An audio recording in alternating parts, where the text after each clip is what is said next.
ஒரு காட்டில் அழகான 2 பறவைங்க வாழ்ந்து வந்தாங்க. அதில் ஒரு பறவை பேர் சங்கு. எல்லோருக்கும் வணக்கம், என் பேர் சங்குக்குருவி. இன்னொரு பறவை பேர் மங்கு குருவி. நான் தான் மங்குக்குருவி. 2 பேரும் இணைபிரியாத நண்பர்கள். எப்போ இறை தேட போனாலும் 2 பேர் ஒன்றா தான் போவாங்க.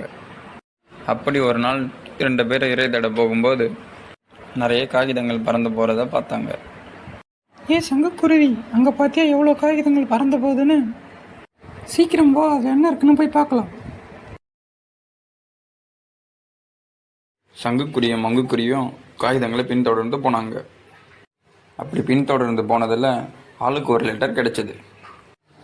முதல்ல மங்குக்குருவி என்ன லெட்டர் கிடைச்சிருக்குன்னு பார்க்கலாம். என்னோட லெட்டரில் என்ன இருக்குன்னா, தொலை தூரத்தில் இருக்கக்கூடிய ஆனைமலையில் ஒருத்தர் ஆபத்தில் சிக்கி உள்ளதாகவும்